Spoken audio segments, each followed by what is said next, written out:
probably depends on your perspective. I think for some students were happy that he that he declared the ban. Some queer students, many queer students, and I think some of the activist students in particular, were very unhappy about it. That it was as a venue of kind of communication and political action, personal agency, that it was removed. But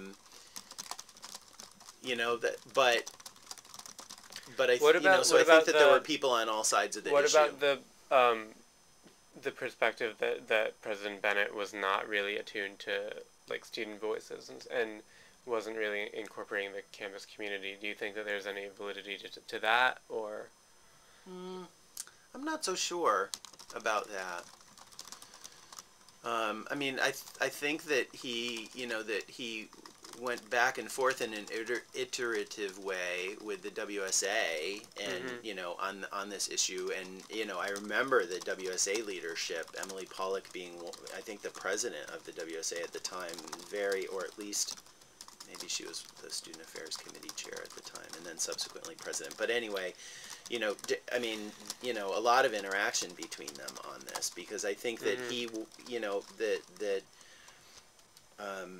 he was very open to some sort of other solution that would resolve this, this hostile environment issue, or attempt to resolve it. And if he felt like there was something viable that came forward, I think he would have tried that.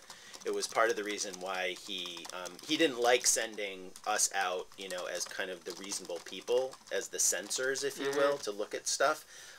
But I think that he was willing to, to try it. So if something else came up, he would have been able to try that too, I think. What do you think President Roth thinks of chalking? I think that, so he was really interested in kind of the history, kind of what, the stuff that I've shared with you, about what were the key issues, what led to the ban and so forth. And, I think that his concern has always been that he doesn't want to permit chalking, because he thinks that we are likely to very quickly get back to where we were and to be facing the hostile environment issue again. And the issues that continually come up around ACB and other kinds of online, I think of ACB as like online chalking. Like you can say whatever you want anonymously. It's often incredibly hurtful. All of that. I mean, you probably have looked at ACB more than I have. But I try to stay away from it just because I plan on it being offensive. The only difference with ACB is that you have to go look at it. Right. Like I don't have to look at it before I can read my email every day. So. So that's a bit of a difference, and also that it's not a Wesleyan entity anymore. But so I think that's his concern, that we would quickly get back. And how I know that just this past week, chalking kind of reemerged on campus unexpectedly, for me at least, because I'd been planning to do this feature for a while. Yeah. So in what ways has chalking come back since that controversy? I mean. Since which controversy? Since Doug Bennett was on campus. I mean, it's always, there have been, every year there has been some chalking. Every year since the ban, there's been some chalking. The typical response is to have it washed away, and to document, anybody that is chalking, and they go through the judicial system. Penalties are usually not that significant, but to put them through the SJB essentially. So that's happened on an ongoing basis every year, and I wasn't surprised with the chalking this past weekend, given the student activism around the change in financial aid policy. Do you think that the response was more alarming, given the fact that one, it's Parents' Weekend, and two, this issue is very contentious for students and for administrators? Which response? There was a confrontation between two students and President Roth. Yep. And President Roth told 2 peace-safe officers to write them up, and it came out that they were actually chalking legally because it was on Middletown property. Although President Roth didn't know that right. at the time. Yeah. Okay. Yeah. So, yeah, because he asked Dean Rick and I for clarification on that. Okay. Afterwards, on Monday or whatever. And it's correct that students can chalk on public streets that are owned by Middletown. That is correct. Okay. Yeah. I guess my question is, how do you think it's different this time, if at all? Well, the stuff that has been, the messages that have been chalked in protest under the ban, especially I would say in recent years, Zach, have been largely around political issues on campus. I mean, there's been some, you've probably seen them, like, concert in Westco Cafe kind of a thing,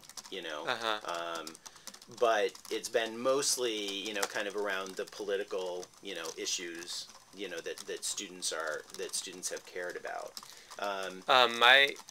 My first experience with chalking on campus that I recall was when I was a freshman, and National Coming Out Day actually coincided with, I think, like an admissions open house day that year. Does. They fall in the same. And there were, dozens of pre-fresh on campus, and there was queer chalking all around campus, and I was a freshman at the time, just got into Wesleyan, right? And that sort of spurred my interest in like what is chalking, why is it banned, where does it come from, right? Right.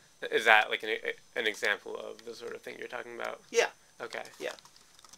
Yeah. There's always been some every year since the ban, and and it's been washed away after it happens. And there was one incident where Michael Roth mentioned chalking on his blog, and I don't remember that. But you don't remember this? Okay. It was before I was on campus, but people have linked me to it. Essentially, what happened was someone chalked outside of his office. Yeah. What are you doing about global warming? And he wrote about it on his blog, and he was like, "That's a really good question. Like, I'm glad that students are asking me that, but what a dumb way to write it. Like, why would you chalk it?" Right. And it kind of gave off the impression that Michael Roth didn't know about the history of chalking on campus, and it really pissed off a lot of alums, especially people who were on campus at the time, who were like, "Don't you know that like students have been chalking for generations, and this was banned, and it was a whole issue." Yeah, his perspective is that chalking is not, in his view, the most effective form of interaction and dialogue.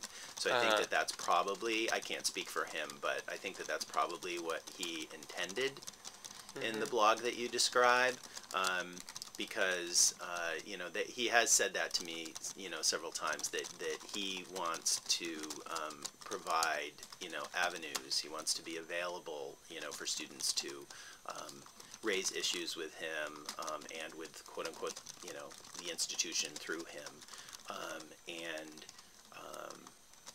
so that I guess as an alternative to students feeling like they have to chalk. Now there's I think the reasons why somebody would chalk are varied and different than that, but that's part of it. So that's probably what he intended. Although you could ask him. In handling the whole situation, do you think there's anything significant that Doug Bennett could have done better or differently? I think, as I alluded to earlier, Zach, I'm not sure how clear he was about what the core issue was in the decision making. And I will go in my file and see if I have kind of the announcement he sent to the community. It's online, actually. Oh, is it? It's at the Hermes has an archive on this. Right. So he talks about trying different kinds of things, but I would have been, given the nature of it and how passionately some people felt about it on both sides of the issue, I would have been clearer, I think, about what the core driver of the decision was. And to me, from everything I know, it was really, how do we resolve this issue about, the hostile environment. So, so I guess in retrospect, I wish that had been done.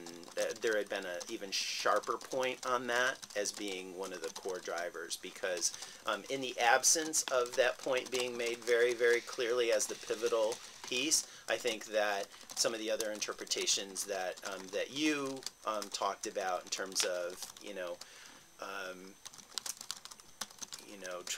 trying to ensure that like visitors weren't offended or put off, and all of that kind of stuff. I think all that fills in the absence of kind of a clear like here's the core issue. Anything else that you think should be mentioned or that I haven't brought up?